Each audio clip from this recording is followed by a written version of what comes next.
تعالوا نعمل مع بعض شاورما بس من غير لحمه ولا فراخ ولا حتى مشروم. شاورما بطاطس بس طعمه في حته تاني بجد. قبل ما نبدا ما تنسوش تعملوا لايك وشير للفيديو وسبسكرايب للقناه وتفعلوا زر الجرس علشان يوصلكم كل جديد. معانا الخضار بتاعنا بصلايه وفلفل احمر واصفر واخضر وطماطمايه، كل ده متقطع مكعبات، وفلفل حامي ده اختياري طبعا زي ما انتوا عايزين. دي كده الخضار بتاعنا. ومعانا بطاطس، ده المكون الرئيسي، مبشوره ومغسوله كويس قوي ومتصفيه من الميه. هنجيب الطاسه بتاعتنا نحط فيها معلقتين من الزيت وننزل عليها بالبطاطس ونقلب. هنقلبها كده لمده 5 دقايق بالظبط. واول كده ما البطاطس تسخن كده ونشم ريحتها هننزل بالبهارات بتاعتنا، عباره عن ملح وكمون وتوم بودره وبصل بودره وفلفل اسود وزعتر وبابريكا. من كل حاجه انا قلتها حوالي معلقه صغيره جدا، يعني نص معلقه من المعلقه بتاعت الشاي. وهنقلب بقى كل المكونات دي مع بعض زي ما انتوا شايفين كده. هتلاقوا ريحتها يا جماعه بجد في الخطوه دي تحفه، بهارات شاورما بجد يعني.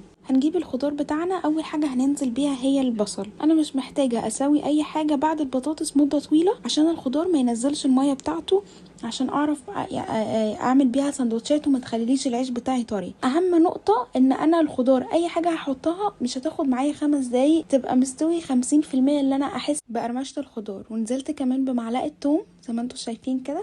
طبعا التوم ببقى انا مخزناه. هنزل كمان بالخضار بقى كله مع الطماطم بكل حاجه. والسر بقى ان انا انزل بمعلقه من البهارات الشاورما اللي بتبقى موجوده في اكياس جاهزه كده. و10 دقايق بالظبط وهنطفي عليها، ممكن كمان اقل من 10 دقايق. انا عايزه الخضار يفضل محتفظ باللون اللي انتوا شايفينه دوت وبقرمشته وبريحته بكل حاجه، يعني يدوبك هي الحاجه الوحيده اللي مستويه 100% هي البطاطس. وبس كده انا خلصت وطفيت عليها.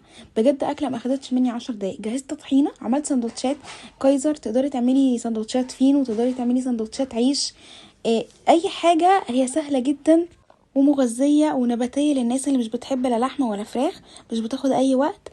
كمان تنفع لو في يوم مفيش اكل في البيت ومفيش لحمه او فراخ او اي حاجه اساسيه، مفيش اي بيت بيخلى من البطاطس والخضار، فتقدري ان انتي توفري وتعمليها في البيت. هي اكله اقتصاديه جدا كمان للناس الصايمين، فهي سهله. اتمنى ان انتوا تجربوها.